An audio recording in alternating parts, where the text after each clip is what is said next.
August 19th, 1944. Wehrmacht Headquarters, East Prussia. General Oberst Alfred Jodl reviewed the latest intelligence reports from the collapsing Western Front. His staff had calculated the mathematics of Allied supply lines stretching over 400 miles from the Normandy beaches to Patton's spearheading Third Army. The Americans have outrun their logistics. Patton will halt within days, perhaps hours. No army can sustain such advanced speeds without fuel.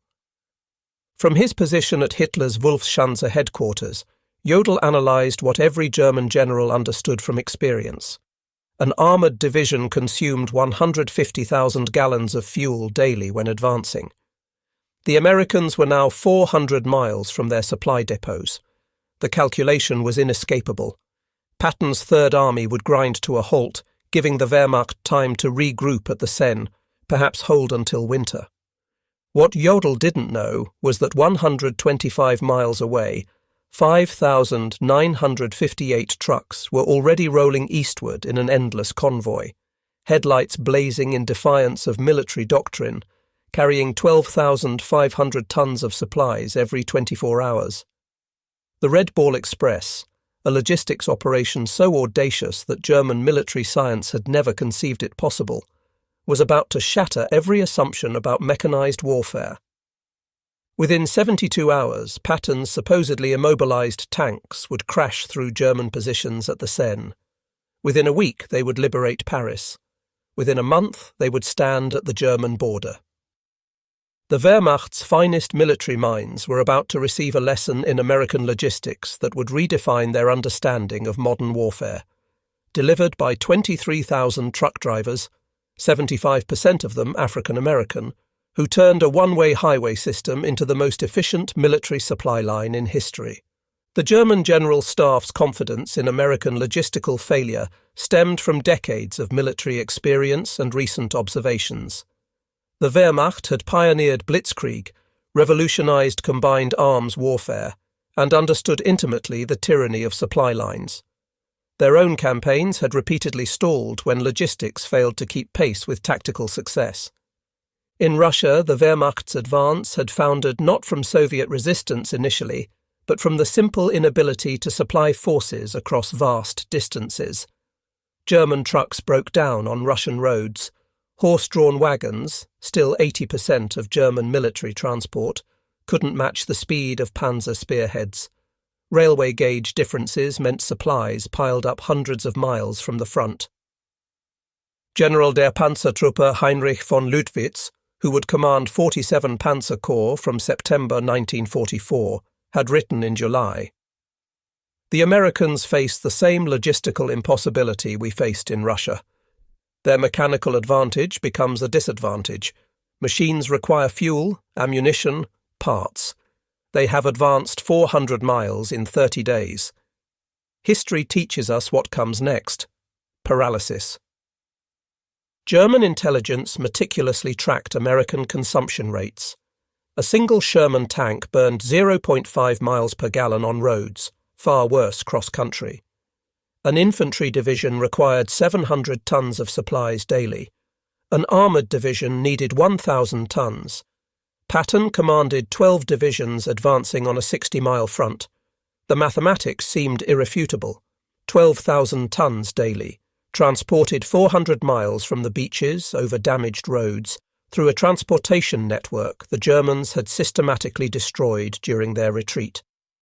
General Major Siegfried Westphal, who would become Chief of Staff to Field Marshal von Rundstedt in September, calculated on August 20th, "Even if the Americans possessed unlimited trucks, which they don't, and perfect roads, which they don't, and no mechanical failures, which is impossible, they still couldn't sustain Patton's advance more than another 48 hours.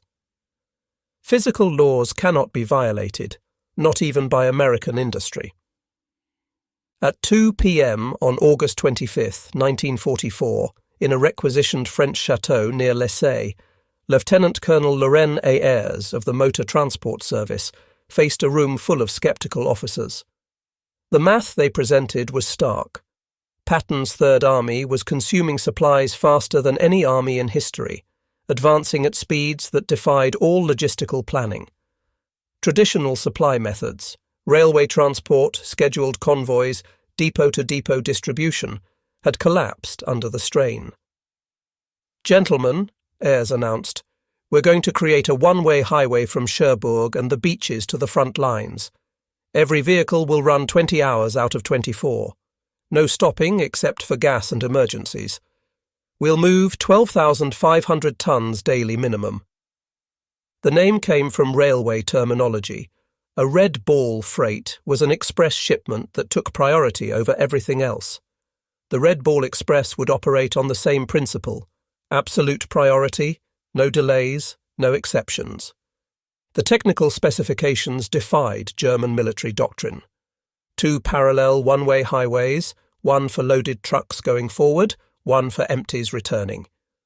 24-hour operations with headlights blazing, abandoning blackout discipline. No stop policy except for fuel and mechanical failure.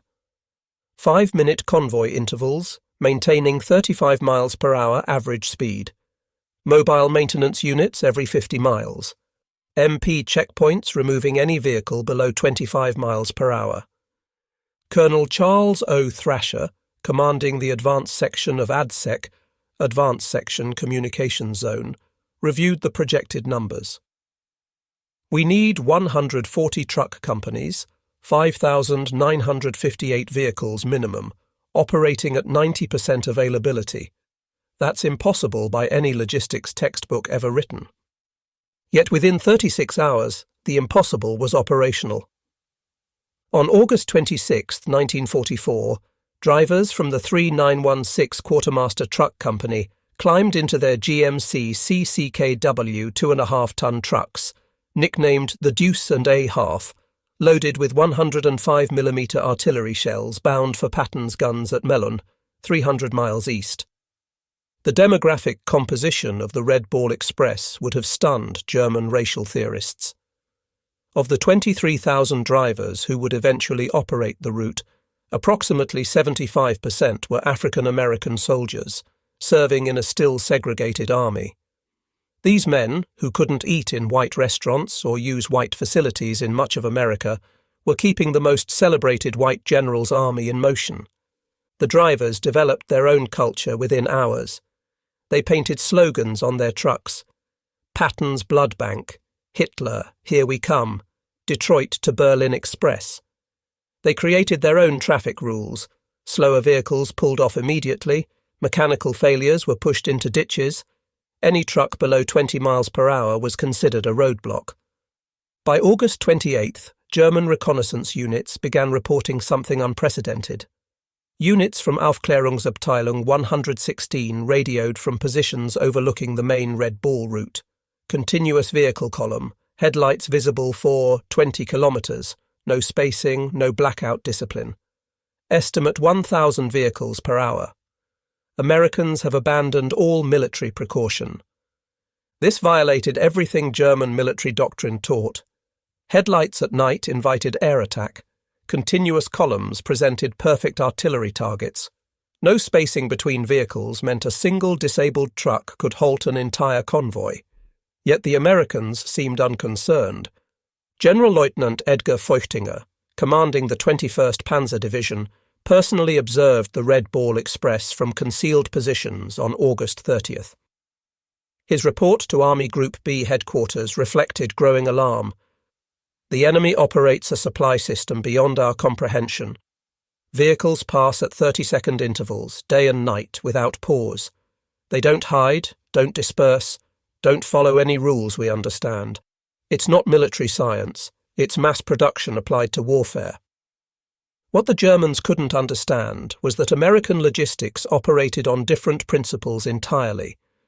Where German doctrine emphasized concealment, Americans relied on volume. Where Germans conserved vehicles, Americans assumed 20% mechanical failure and planned accordingly. Where Germans followed strict military procedure, Americans improvised continuously. The numbers achieved by the Red Ball Express defied German calculations of what was logistically possible. First week, August 25th to 31st, 1944, 89,939 tons of supplies delivered. Daily average, 12,848 tons. Round-trip distance, 686 miles. Vehicle rotations, 5,958 trucks making 1.5 trips daily. Fuel consumed by the operation itself, 300,000 gallons. German logistics specialists captured these numbers from American documents and dismissed them as propaganda. But the numbers were real, and they were accelerating. By September 5th, the Red Ball Express had established a rhythm that seemed impossible to German logistics officers who still relied on horse-drawn wagons for 80% of their transport. Convoys departed every 5 minutes from the western terminus. Average convoy, 67 vehicles. Load per vehicle, 5 tons standard, 7 tons frequent overload. Time to cover 350 miles one way, 14 hours average. Turnaround time at each end, 2 hours. Vehicles in constant motion, 5,000 at any given moment. The Red Ball Express generated innovations hourly as drivers and mechanics solved problems German military science considered insurmountable.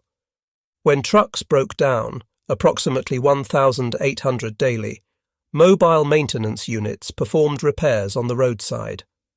Mechanics developed a triage system, 15 minutes to fix or push it off the road. Parts were cannibalized from vehicles deemed unrepairable. Engines were swapped in 45 minutes using mobile cranes. When the designated Red Ball route became congested, drivers created alternate paths. They commandeered French buses to move personnel and free up trucks for cargo. They borrowed German vehicles, painting them olive drab and pressing them into service. They built bypasses around destroyed bridges, using rubble from bombed buildings as roadbed. The Germans, observing this chaos that somehow produced order, couldn't comprehend it. German logistics doctrine emphasized careful planning, maintenance schedules, and proper procedures.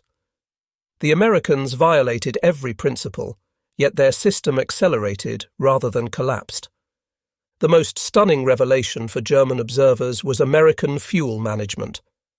The Red Ball Express consumed 300,000 gallons of gasoline daily just for its own operations, more than many German armies received for all purposes. Yet fuel never ran short.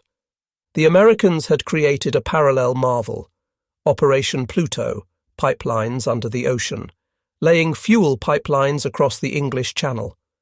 By September 1944, fuel flowed through underwater pipes German intelligence hadn't even detected. Forward fuel dumps were established every 25 miles along the Red Ball route.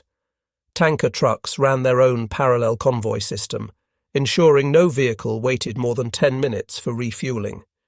General Major Walter Warlimont observed from aerial reconnaissance photographs, "The Americans have fuel dumps larger than our entire strategic reserves. They burn more gasoline moving gasoline than we allocate to entire panzer divisions. This isn't war as we understand it, it's industrial overflow." The Red Ball Express didn't just supply Patton's advance, it multiplied its speed exponentially. German military doctrine calculated that an armoured division could sustain 20 to 30 miles advance daily under optimal conditions. Patton's divisions, supplied by the Red Ball Express, averaged 40 to 60 miles daily for weeks. On September 1st, 1944, the 4th Armoured Division advanced 35 miles in morning operations, halted for resupply at noon, Red Ball trucks were waiting with fuel and ammunition, and advanced another 32 miles in the afternoon. This 67-mile single-day advance shattered German defensive planning, which assumed maximum 30-mile daily advances. General Oberst Heinz Guderian, reviewing the reports in East Prussia, initially refused to believe them. No armoured force can advance 60 miles daily for a week. Mechanical failures alone prevent it. This is propaganda or misidentification. But intercepted American radio traffic confirmed it. More disturbing for German commanders, the Americans were broadcasting their positions openly, without code. supremely confident in their ability to move faster than Germans could react. By September 5, 1944, German intelligence had compiled comprehensive reports on the Red Ball Express. The implications were catastrophic for Wehrmacht planning. Every assumption about American military capability required revision. The report contained observations that defied German military science. Americans wasted vehicles prodigiously, abandoning damaged trucks rather than repairing them. Drivers operated on stimulants for days, violating every principle of personnel management. No camouflage discipline, making the entire system vulnerable to air attack that never came. Mechanical failure rates of 30% daily, simply overwhelmed by redundancy. Fuel consumption that would bankrupt any European military. Field Marshal Walter Model's response revealed growing desperation. If these reports are accurate, we face not a superior army, but a superior civilization. They make no effort to hide because they don't fear us. They waste resources because they have infinite resources. We cannot defeat this with military tactics. The Red Ball Express drivers paid a physical price German observers couldn't see. Drivers operated for 72 straight hours, hallucinating from exhaustion and benzodrine. Accidents killed 300 drivers in the Red Ball's operational period. Trucks collided in fog, overturned on damaged roads, burned when overheated engines ignited. Yet morale remained extraordinarily high. These men, mostly African Americans denied equal rights at home, understood they were making history. They were proving Hitler's racial theories wrong, with every mile driven, every ton delivered. Captured German officers provided eloquent testimony to the Red Ball Express's impact. Oberst Hans von Luck, taken prisoner in September 1944, told interrogators, "We knew we'd lost when we understood your supply system. You violate every rule, waste fuel, abandon vehicles, exhaust drivers, yet succeed through sheer volume. You've industrialized warfare beyond our comprehension." The psychological impact on German forces was devastating. Wehrmacht soldiers could hear American trucks all night, every night. Endless motors, endless supplies. They had 3 rounds per rifle while Americans were bringing millions of rounds. The sound itself became psychological warfare. The vehicles themselves amazed German engineers. The GMC CCKW 2.5-ton truck, the backbone of the Red Ball Express, represented mass production perfection. General Motors had produced over 500,000 of these vehicles by war's end, more trucks than the entire German military possessed of all types combined. The trucks featured innovations Germans hadn't implemented: all-wheel drive as standard, not exception. Automatic tyre inflation systems, waterproofing that allowed 30-inch fording, engines that ran on low-quality fuel without modification, heaters that actually worked in winter. More stunning was American maintenance philosophy. Where Germans rebuilt engines, Americans replaced them. Where Germans rationed parts, Americans discarded entire vehicles for minor problems. Where Germans had master mechanics, Americans had thousands of competent mechanics who could perform 80% of repairs. As the front moved east, the Red Ball Express adapted with speed that stunned German planning officers accustomed to weeks of preparation for major logistics changes. When the original route to Chartres became insufficient, Americans created Red Ball Express extensions overnight. White Ball Express, Rouen to Paris. Green Diamond, Cherbourg to railroad transfer points. Red Lion, Bayeux to Brussels. A BC, Antwerp, Brussels, Charleroi. Each new route was operational within 48 hours of conception. German staff officers required weeks to plan similar operations. The Americans simply painted new markers, assigned trucks, and started rolling. The predominance of African-American drivers in the Red Ball Express created cognitive dissonance for German racial theorists. Nazi ideology declared blacks inferior, incapable of technical tasks, lacking initiative. Yet these drivers were performing logistics miracles that German forces couldn't match. The African-American soldiers understood the irony. They knew what the Nazis thought of them, which made them drive even harder. Every mile they drove proved Hitler wrong. They were fighting racism with truck keys, defeating Nazi ideology through superior performance. Some German prisoners, forced to load Red Ball trucks as labourers, found their worldview shattered by working alongside African-American sergeants who calculated weight distributions faster than German engineers, who spoke better English than German English instructors, who treated prisoners fairly despite everything Nazi propaganda had told them about racial behaviour. The Red Ball Express required infrastructure Germans deemed impossible to create under combat conditions. Engineers built or reinforced 40 bridges, created 15 major fuel depots, established 26 maintenance stations, and constructed 8 temporary cities for drivers, all while the operation was running. The bridge at Mante had been destroyed by German engineers specifically to halt American logistics. The Wehrmacht calculated replacement would require 6 weeks minimum. American engineers built a temporary bridge in 14 hours, while Red Ball convoys detoured only 8 miles on hastily bulldozed bypass roads. German engineers observed American construction methods with amazement. No planning meetings, no detailed blueprints, just immediate action. They built faster than Germans could destroy, created infrastructure that appeared overnight in French fields.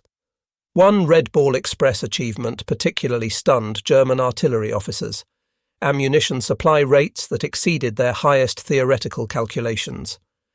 American artillery units fired without restriction, a luxury no German unit had enjoyed since 1942.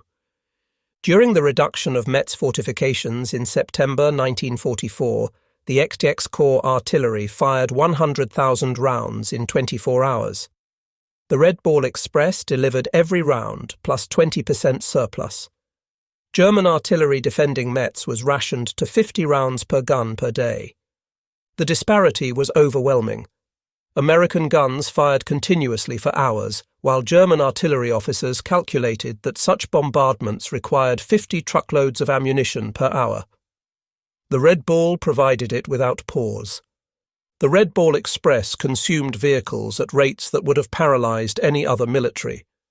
By late September, mechanical attrition reached staggering proportions: average vehicle life, 10,000 miles, normal, 30,000. Daily deadline rate, 30% of all vehicles. Engines replaced, 500 weekly. Tyres consumed, 10,000 weekly.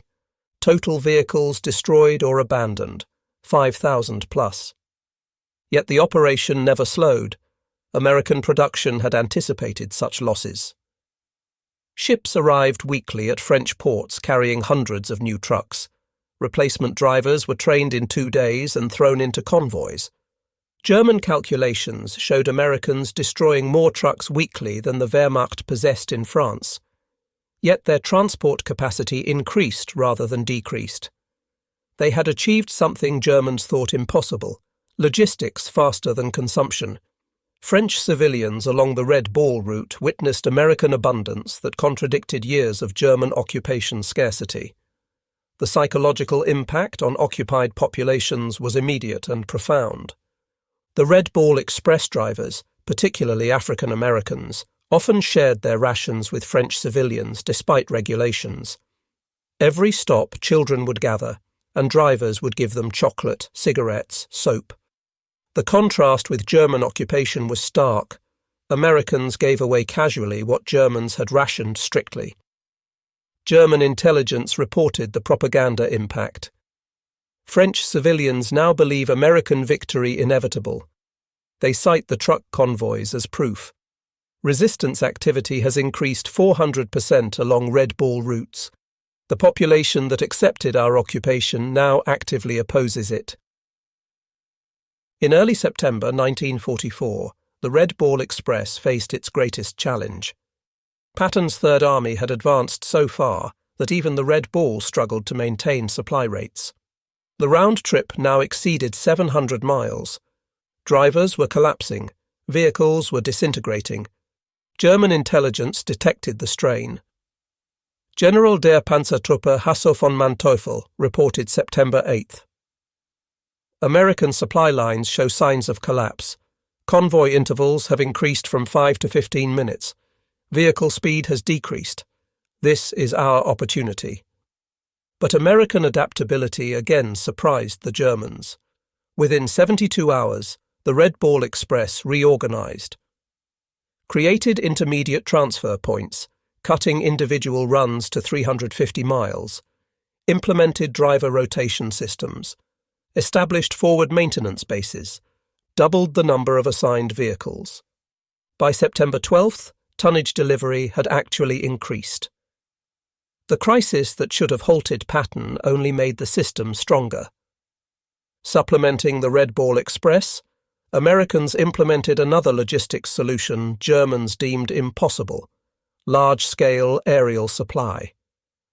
C-47 transport aircraft began delivering critical supplies directly to forward units, each aircraft carrying 3 tons. On September 16, 1944, Wehrmacht observers counted 900 transport flights in a single day, delivering 2,700 tons by air. The Luftwaffe, at its peak, had managed 300 tons daily to Stalingrad, and considered that a maximum effort. The Americans used transport aircraft like trucks, no fighter escort concerns, no fuel limitations. They assumed losses and overwhelmed them with numbers. The Wehrmacht couldn't compete with this industrial arithmetic. The Red Ball Express operated under command principles that violated German military hierarchy. Junior officers made decisions reserved for generals in the Wehrmacht. Sergeants commanded operations larger than German colonels managed. This decentralization baffled German observers. American logistics operated without apparent central control. Every lieutenant acted like a general, every sergeant like a colonel. Chaos should have resulted. Instead, they achieved efficiency the Wehrmacht couldn't match with rigid hierarchy. By October 1944, advancing railheads began to reduce Red Ball Express requirements. The operation that was supposed to last 10 days had continued for 82 days, delivering 412,000 tons of supplies over 122 million ton-miles. German commanders, now fighting on their own borders, reflected on what they had witnessed. Field Marshal Model wrote in his final report, "We were not defeated by American tanks or planes primarily. We were defeated by American trucks." The Red Ball Express proved that in modern war, logistics is strategy. The transition to rail transport was itself a marvel. American railroad engineers had reconstructed 1,000 miles of destroyed French rail lines while the Red Ball was running. They laid new track faster than Germans had destroyed it, often using captured German rail equipment. The final Red Ball Express statistics defied every German calculation of logistical possibility. 82 days of operation, 412,193 tons of supplies delivered. 122 million ton-miles. 5,958 vehicles average, peak 7,000. 23,000 total drivers employed, 700,000 gallons of fuel consumed daily, 40,000 tons of ammunition delivered to Patton alone, 15 million rations transported, 135,000 medical supply tons. Reviewing these figures in captivity, German officers admitted they had calculated American logistics based on European precedent. They had multiplied their best performance by 3 and assumed that was American maximum. They were wrong by a factor of 10. Beyond tonnage and distance, the Red Ball Express achieved something more profound. It destroyed German faith in their own military superiority. Wehrmacht officers who had dismissed Americans as soft and mechanically dependent watched those same Americans achieve logistics miracles through determination and industrial abundance. German prisoners of war would stand silent at prison camp fences, counting passing Red Ball trucks. Some wept. They understood what it meant, not just that Americans could supply their armies, but that they could waste more than Germans could produce. They were watching their worldview collapse, one truck at a time. The Red Ball Express forced an unexpected racial reckoning within the American military itself. The operation's success depended overwhelmingly on African American soldiers who were still segregated, denied equal treatment, and barred from combat roles. General Eisenhower, visiting Red Ball operations in September 1944, witnessed the contradiction firsthand. His aide, Captain Harry Butcher, recorded, "The general stood watching coloured drivers who'd been at it for 20 hours straight. He said, 'These men are winning the war as surely as any infantry. We need to reconsider many things.'" The success created pressure for integration that contributed to military desegregation 3 years later. African American soldiers had proved in France what they always knew. Given the tools and opportunity, they would match anyone. The Red Ball was their combat, and they won it decisively. German racial theorists struggled to explain the contradiction. SS racial science publications simply stopped mentioning American logistics operations. The evidence was too overwhelming to deny, too damaging to acknowledge. German military engineers studied Red Ball Express operations intensively after the war. The lessons revolutionized logistics thinking worldwide. Volume overcomes inefficiency. Mechanical redundancy eliminates vulnerability. Decentralized execution enables speed. Standardization multiplies capability. Human endurance has limits, but they're higher than assumed. General Franz Halder, former chief of the German General Staff, wrote in 1950, "The Red Ball Express proved logistics determines strategy, not vice versa. Americans understood this. We learned it too late." Among the 23,000 Red Ball drivers, individual stories of heroism emerged that Germans found incomprehensible within their military framework. These were verified accounts from military records. Corporal John L. Houston drove continuously for 48 hours, delivering ammunition to the 2nd Armoured Division at Cambrai, falling asleep at the wheel 3 times but continuing after being revived by other drivers. Private Booker T. Washington's truck caught fire from overheated brakes while carrying medical supplies. Instead of abandoning it as procedure required, he drove the burning vehicle 2 miles to a field hospital, jumping out as flames reached the cab. The supplies saved wounded soldiers from both armies. These stories, multiplied thousands of times, revealed American military culture to observing Germans: individual initiative, calculated risk-taking, and mission accomplishment over regulatory compliance. Desperately, German forces attempted to create their own version of the Red Ball Express in late 1944. Operation Greif during the Battle of the Bulge included plans for captured American trucks to create German supply lines. The effort failed immediately. German drivers couldn't maintain American speeds. German mechanics couldn't repair American equipment fast enough. German fuel supplies couldn't sustain the consumption rates. Most fundamentally, Germans couldn't replicate the American attitude of unlimited resources. Oberst Otto Skorzeny, commanding the operation, reported, "We captured 50 American trucks. Within a week, 30 were deadlined. Americans would have replaced them. We tried to repair them. That difference explains our defeat." The winter of 1944–45 provided the Red Ball Express's ultimate test. Freezing rain, snow and ice should have stopped wheeled transport. German doctrine stated wheeled logistics became impossible below -10 degrees Celsius. Yet the Red Ball Express continued. Drivers wrapped chains on tyres, poured alcohol in radiators, and kept rolling. Speeds dropped from 35 to 15 miles per hour, but tonnage delivery continued.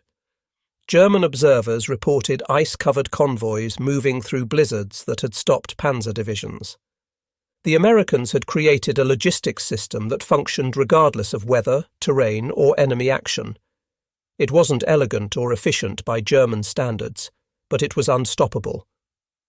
In May 1945, captured German logistics officers were required to study Red Ball Express operations for historical records. Their conclusions were unanimous and devastating to German military pride. General der Infanterie Friedrich Schulz summarized, The Red Ball Express represents warfare we never imagined.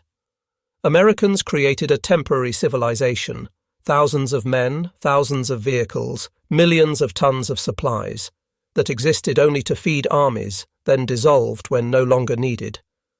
We built permanent infrastructure over years.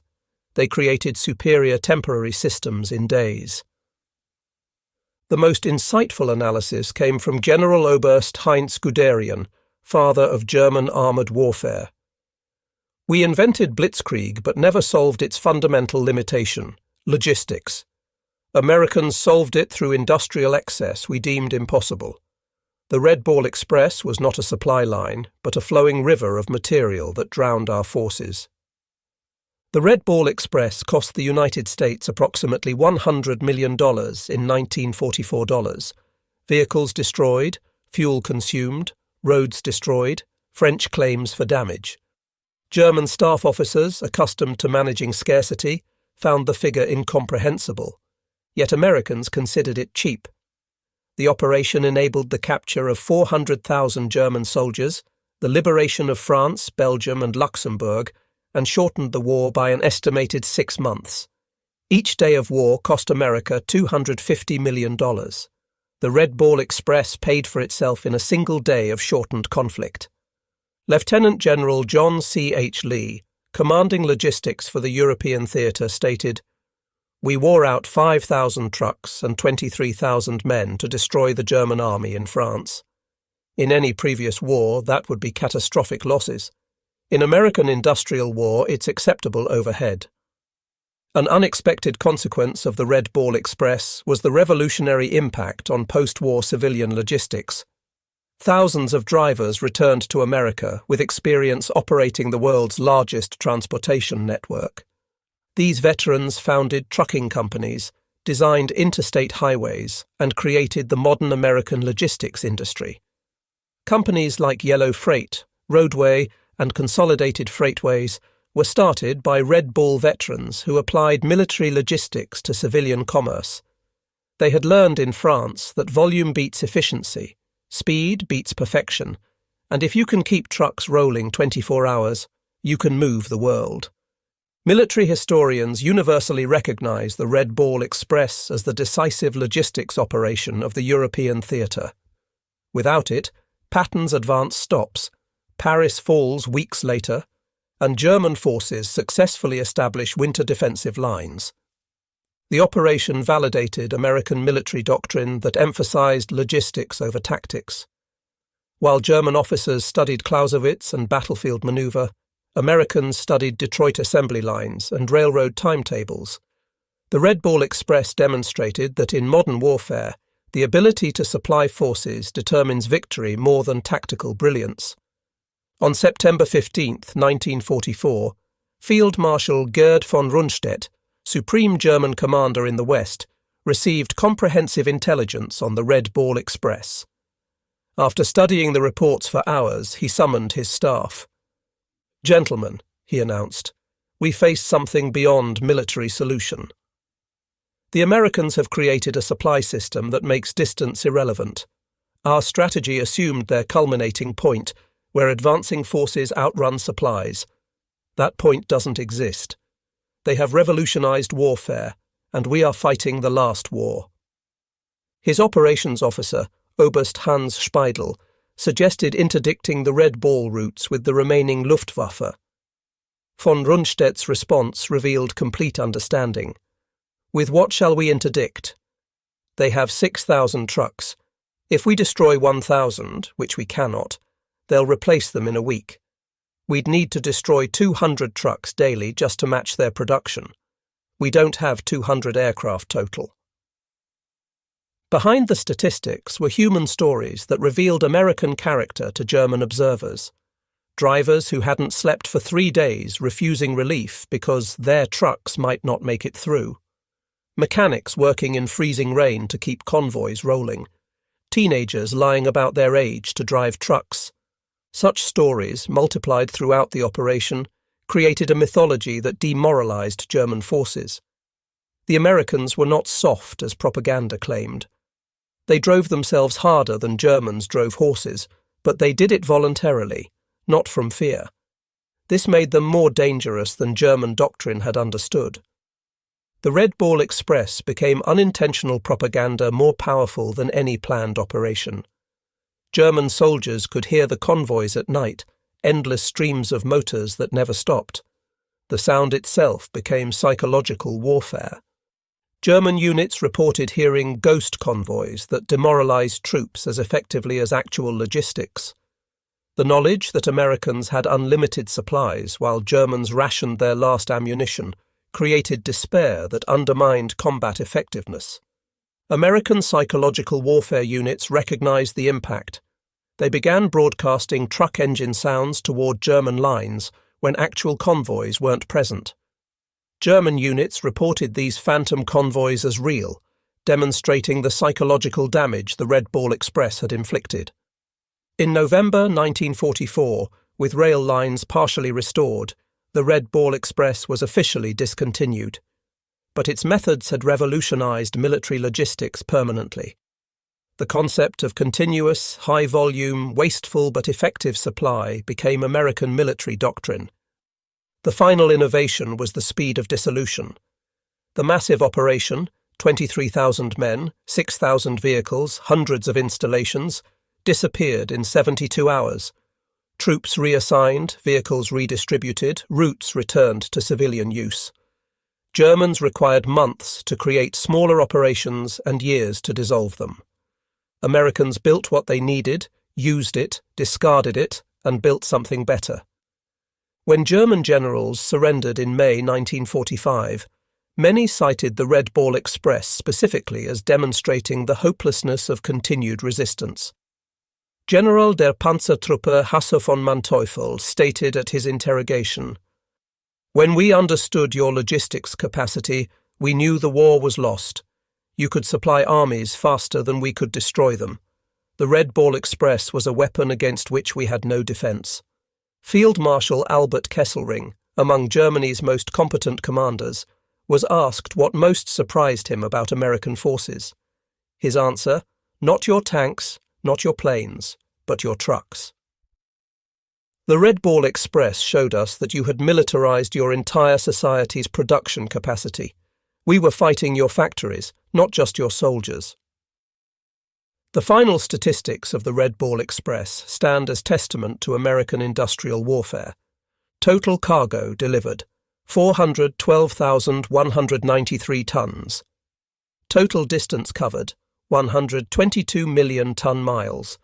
Trucks employed, 5,958 daily average, 7,000 peak. Drivers involved, 23,000 total. Operating days, 82. Fuel consumed, 57 million gallons. Tires worn out, 180,000. Vehicles destroyed, 5,000 plus. Cost, $100 million. German divisions defeated through supply advantage, 47. Estimated war days shortened, 180. These numbers tell a story that transcended military operations. They represent the moment when warfare changed forever, when industrial capacity became more important than tactical brilliance, when logistics determined strategy rather than serving it. In 1994, on the 50th anniversary of D-Day, the United States Postal Service issued a commemorative stamp honoring the Red Ball Express at the National Postal Museum in Washington, D.C. The ceremony recognized the operation that had been overshadowed by combat operations, but proved equally decisive in Allied victory. Veterans who attended spoke of their pride in an operation that proved American industrial might and individual determination could overcome any obstacle. They had driven through exhaustion, through mechanical failure, through weather that stopped armor. They were black soldiers mostly, segregated, discriminated against, denied recognition during the war. But they had delivered victory at 35 miles per hour. The Red Ball Express proved that in modern warfare, logistics is not support, it is the main effort. The operation demonstrated that industrial democracy could mobilize resources on a scale that totalitarian efficiency couldn't match. German generals who had laughed at American logistics were silenced by 6,000 trucks delivering 12,500 tons daily across 700 miles of liberated France. They had assumed Americans would follow European precedent, conserve resources, advance cautiously. Instead, Americans created a logistics tsunami that drowned German forces in Allied abundance. The operation's success came not from military genius, but from American characteristics Germans never understood: industrial excess, mechanical aptitude, improvisational skill, and most importantly, the initiative of individual soldiers who made independent decisions that in the Wehrmacht would require field marshal approval. In his memoirs, General George S. Patton, whose Third Army was the primary beneficiary of the Red Ball Express, wrote the ultimate tribute: "The truck drivers of the Red Ball Express deserved as much credit for the defeat of Germany as any combat unit. They drove through exhaustion, through mechanical failure, through weather that stopped armour. Without them, the Third Army doesn't move. Without movement, we don't win. They were black soldiers mostly, segregated, discriminated against, denied recognition. But they won the war as surely as any rifleman. History must record this truth." That truth stands as the final testament to the Red Ball Express.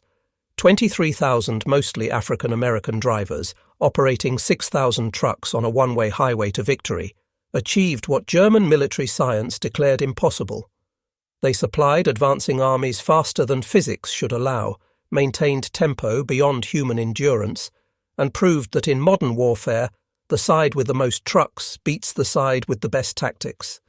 The German generals had laughed at American logistics, dismissing it as wasteful, undisciplined, impossible to sustain. 82 days later, those same generals surrendered to armies supplied by the Red Ball Express, finally understanding that American trucks had defeated German tanks, that industrial abundance had overwhelmed military excellence, that logistics had become strategy. The Red Ball Express ended on November 16, 1944, but its impact echoed through military history. It proved that in the industrial age, victory belongs not to the bravest soldiers or brightest generals, but to the nation that can deliver the most supplies, the fastest, the farthest. The German generals who laughed at American logistics in August 1944 signed surrender documents in May 1945, defeated by 23,000 truck drivers who revolutionized warfare at 35 miles per hour. Their story deserves its place among the great military operations of history, not because it was elegant or efficient, it was neither, but because it worked. The Red Ball Express kept Patton rolling, kept the Germans retreating, and proved that in modern war, the convoy of trucks matters more than the column of tanks. The highways of France still bear the scars of the Red Ball Express: ruts worn by overloaded trucks, bridges hastily repaired, roadsides littered with abandoned vehicles. But the greatest monument to the operation is the speed of Allied victory. Every day the war shortened, saved thousands of lives. The Red Ball Express shortened it by months. In the end, the German generals who laughed at American logistics learned the hardest lesson of modern warfare. Amateurs talk tactics, professionals talk logistics, and Americans talk trucks.